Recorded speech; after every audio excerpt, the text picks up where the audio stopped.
si vous vous installez là-bas, moi je vais le mettre comme ça. Oui, oui. Je vais vous placer ceci, et puis c'est tout, on peut continuer.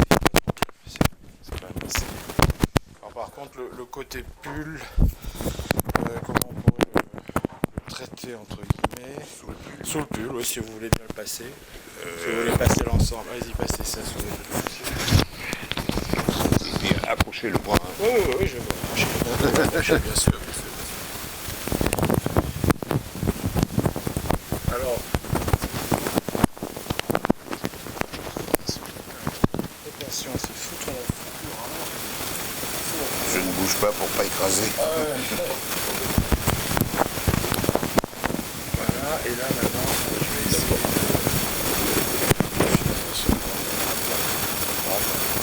C'est bien pratique ces petits micros. Mais oui, parce que finalement, ça fait un son tout à fait formidable. Oui. Et puis ça évite d'avoir un truc devant la bouche. Ça, je n'ai jamais compris pourquoi on n'utilise pas plus les micros ou cravates.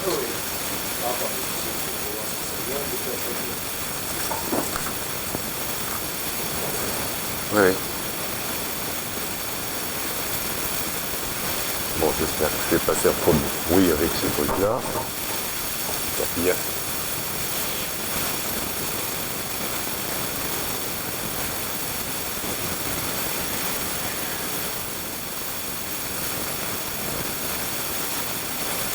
Vous gardez la lumière du haut. Oui.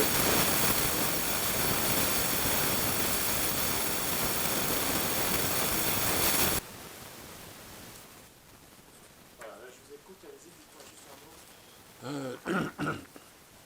Je vais vous parler de Jean Guichard, qui était nommé conservateur du musée des Aisies, je ne sais pas en quelle année exactement. 67. 67. Ouais. Mais alors, par contre, attendez, j'ai Ah oui. problème. 1, 2, 1, 2. 67, oui, d'accord. Voilà. Voilà, je vous écoute. Bon, alors le premier document que je peux vous proposer, et que vous allez pouvoir filmer d'ailleurs, parce que Oui. c'est une photographie qui a été prise à Périgueux, au Château Barrière, le 31 août 1956.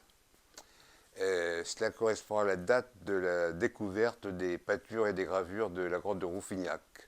Alors, à ce moment-là, il y a eu une assez grosse controverse entre les deux inventeurs, c'est-à-dire Louis-René Nougier et, comment s'appelait l'autre, et Romain Robert, et les spéléologues de Périgueux. Alors, conférences de presse, articles divers dans la presse, et la photo que je peux vous proposer montre sur une photo Madame Grand-Chastel, bon peu importe, Jean Guichard, qui était à l'époque reporter ou journaliste plutôt à la Nouvelle République, c'est bien ça. C'est ça. Il y a moi, Bernard Pirret, qui était le chef des spéléos de la Dordogne, et puis un journaliste de Paris peut-être, je ne sais pas. L'autre photo a moins d'intérêt puisque Jean Guichard n'apparaît pas sur cette photo. Donc je pourrais vous la montrer. Alors vous me dites que Jean Guichard a été nommé en 67. Tout à fait. Et alors dans mes archives, j'ai trouvé un document assez amusant qui est daté de avril 67, où Jean et moi avons fait un inventaire sommaire des réserves du musée des Aisies. Tiroir par tiroir, meuble par meuble, etc. Alors c'est assez amusant parce que ça montre que pratiquement rien n'avait été fait pour le classement des collections du musée des Aisies. Mais c'est le tout premier inventaire qui a été fait. Bon, je pense que par la suite, Jean a affiné un peu ce travail. Je pourrais vous le communiquer aussi. Comme souvenir de Jean Guichard, je n'en ai pas beaucoup. Hein. Je me souviens, mais alors à quelle date? Je n'ai même pas la date sous le nez.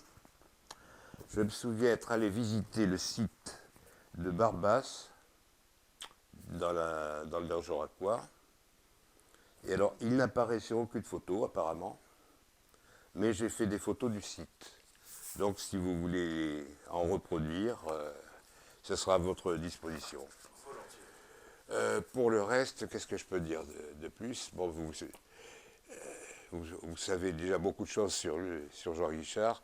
Ah oui, si, lorsque j'avais fait le SPCN, sciences physiques, chimique, naturelle, etc., à la faculté de Bordeaux, j'ai eu comme camarade de banc, si on peut dire, puisque c'était des bancs, le nommé Jean Guichard, qui avait repris des études de sciences, parce qu'il voulait probablement se dégager du milieu journalistique, et il ambitionnait probablement de se faire embaucher dans un organisme de préhistoire. Ce qui a été le cas, puisque c'est le professeur Borde qui l'a fait nommer conservateur aux ESI. Oui, oui. Donc vous avez eu Borde comme prof avec papa. Alors, pas la même année. Jean et moi avons fait le SPCN ensemble. Après, moi, j'ai fait d'autres certificats. Et ce n'est que 2 ou 3 ans après que j'ai fait le certificat de préhistoire. Alors, je ne sais pas si Jean Guichard a fait un certificat de préhistoire. En tous les cas, pas en même temps que moi. D'accord, d'accord. Et donc vous avez connu aussi à l'époque, j'imagine, Jean Prat. Ah ben, François Prat. François Prat, pardon, Oui, absolument. qui était l'assistant de François Borde. Il y a eu ensuite Bouvier, puis d'autres. Il y a eu Le Tinsoraire, mais plus tard peut-être. Plus tard, je crois, oui. Oui. Il y a eu Suire, Marie-Cécile Suire, peut-être. Oui, j'ai assez peu connu elle. Elle s'occupait de faune, c'était pas ma tasse de thé. D'accord. Et donc vous avez jamais fouillé ensemble. Par contre, vous avez visité Barbas. Je n'ai jamais fouillé avec Jean Guichard. J'ai fouillé avec François Borde dans la région de Neuvic, mais pas avec Jean Guichard. Ouais, ouais. En fait, nous n'avons eu que des contacts assez épisodiques. Bon, j'allais le voir de temps en temps au musée, bien sûr. Puis alors après, il a eu l'ambition de devenir maire, donc il a été très pris. Je l'ai un peu moins rencontré. Oui, je crois que c'était pour essayer de créer une espèce de synergie, pour employer un mot d'aujourd'hui, pour développer le musée, l'activité touristique autour du musée. Oui, en fait, c'est un peu lui qui a lancé l'actuel nouveau musée de préhistoire. Oui. Oui. Projet Falaise et tout ça, ça a mis Oui, pratiquement 30 ans. 20 ou 30 ans, oui. Le premier projet date de 72. Oui, en effet, oui. Donc,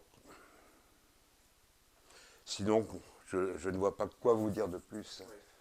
Non mais c'est pas grave, c'est déjà bien, monsieur, ne vous inquiétez pas. Oui. Déjà, je trouve ça formidable, j'ai amené le scanner, je vais Ouais. en un quart d'heure scanner ça, puis Mais simplement, au niveau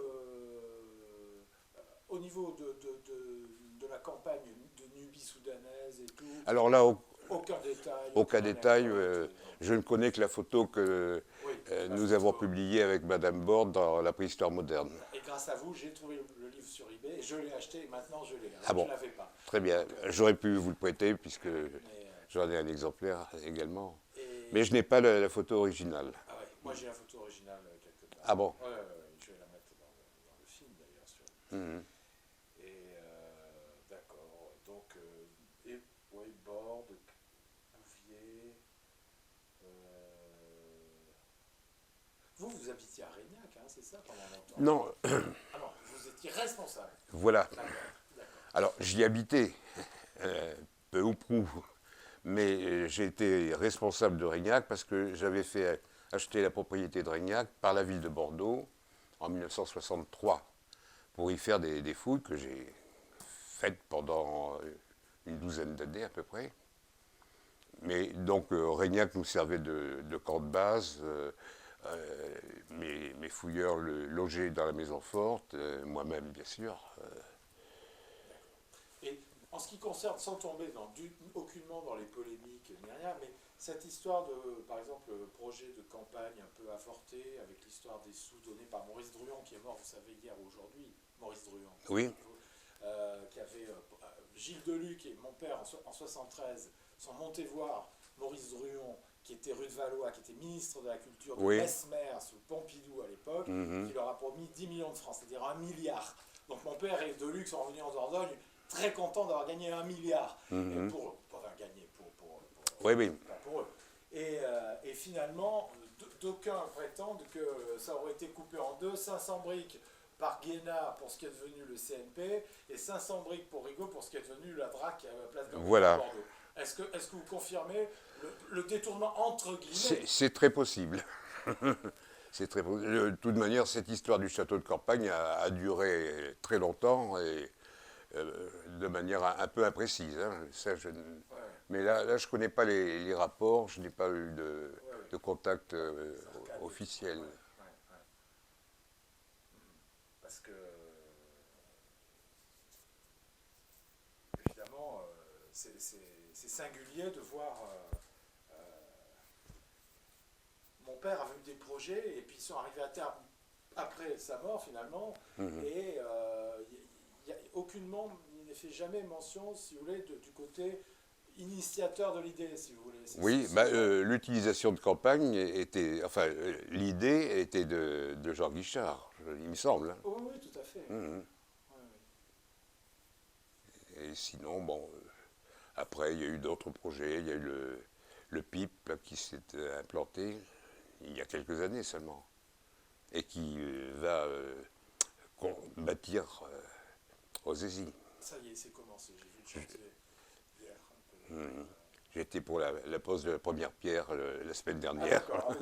Donc, vous ne m'apprenez rien. Oui. Alors, vous avez dû croiser Jean Plassard, que j'ai vu hier, et qui y était. D'accord. Oui. Okay. Bon, Alors, écoutez, je ne vais pas vous cuisiner plus que de raison, hein, si vous pensez avoir tout dit.